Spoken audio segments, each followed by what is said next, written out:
अस्सलाम वालेकुम नाज़रीन, मैं हूं शेख रहमत अली, आप देख रहे हैं क्राइम टुडे न्यूज़। नाज़रीन, कांग्रेस पार्टी को इख्तिदार में आकर करीब 1.5 महीना हो चुका है। ये 1.5 महीने में कांग्रेस ने कई ऐसे वादे किए और कई ऐसे वादों को पूरा करने की कोशिश कर रहे हैं, और वहीं पर अब दावेदार भी ज़्यादा हो चुके हैं। कांग्रेस पार्टी में कभी भी कांग्रेस पार्टी लड़ती थी, इख्तिदार में 10 साल से सेंट्रल में बीजेपी है और स्टेट में बीआरएस पार्टी है। दोनों का भी सेम काम था। स्टेट में भी बीजेपी की तरह बीआरएस पार्टी हुकूमत करी और सेंट्रल में बीजेपी तो बीजेपी थी।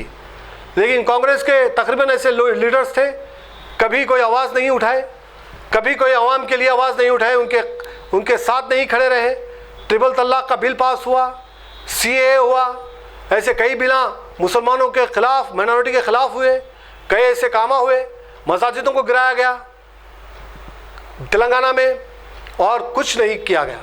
लेकिन अब जब कांग्रेस हुकूमत आई तो ये लीडर्स अब ओहदों के लिए नज़र आ रहे हैं। अब नाम आ रहा है ज़फ़र जावेद। कौन है ये ज़फ़र जावेद? कौन पहचानते हैं इनको? आवाम के दरमियान चले जाए तो कोई नहीं पहचानता। वो लोग पहचानते हैं जो दलाल किस्म के होते हैं, जिनको इनसे कुछ फ़ायदा होता है, और ये उन लोगों को पहचानते हैं इनको उनसे फ़ायदा होता है। लेकिन आम आदमी तो आम आदमी है। आम आदमी कोई किसी को नहीं जानता। आम आदमी के दरमियान तो रहने वाले ही नहीं है लोग। लेकिन एमएलसी के लिए, मिनिस्ट्री के लिए बराबर जब भी इलेक्शन होगा तब ये नज़र आएंगे। ऐसे कई चेहरे हैं जो इस तरह से नज़र आएंगे। हालांकि हमने हाल ही में एक वीडियो बनाई थी कि कैसे जनाब मोहम्मद अली शब्बीर कोशिश कर रहे हैं। जनाब मोहम्मद अली शब्बीर ने भी सिवाय नुकसान के कुछ नहीं किया।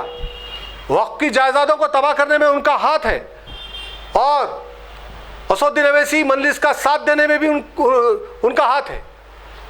असदुद्दीन अवैसी को खुश करने में उन्होंने कोई कमी नहीं छोड़ी। यही वजह है कि आज आखौफ की जायदादों की तबाही हो चुकी है। लेकिन वो भी मिनिस्ट्री के लिए उनको एमएलए सीट दिया था, टिकट दिया था।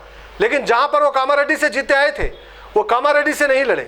कहीं ना कहीं उनके पास डर था। अगर आप काम करे होते, पब्लिक के दरमियान गए हुए होते, तो आपको डरने की ज़रूरत नहीं थी। आप कहीं से भी खट जाए तो आप जीतते थे। लेकिन ये सीधी ये बात है कि आपने आवाम के दरमियान काम नहीं किया, आवाम के दरमियान आप नहीं रहे। यही वजह है कि आपको आवाम ने ठुकरा दिया। लेकिन वो भी मिनिस्ट्री के चक्कर में है, एमएलसी के चक्कर में है। लेकिन क्या फिर से मोहम्मद अली शब्बीर को देने से फ़ायदा होगा कौम का, आवाम का? नहीं, फिर नुकसान होगा। ये कई सियासतदान ने बात कर रहे हैं। अब ज़फ़र जावेद का नाम सामने आ रहा है। ज़फ़र जावेद क्या कर रहे हैं, क्या करते हैं? आवाम के मसलों को कैसे वो काम करेंगे? कभी वो एयर कंडीशन रूम से नहीं निकले। ये बड़ी अफसोस की बात है। आज कांग्रेस पार्टी इख्तिदार में आने के बाद ऐसे कई चेहरे सामने आ रहे हैं जो सिर्फ और सिर्फ एमएलसी या फिर मिनिस्ट्री के लिए। कभी उन्होंने आवाम के मसलों के लेकर आगे नहीं बढ़े, कभी आवाम के परेशानियों को उन्होंने नहीं समझा। आज अपनी मफाद के लिए, अपने एमएलसी के लिए, मिनिस्ट्री के लिए आगे बढ़ रहे हैं।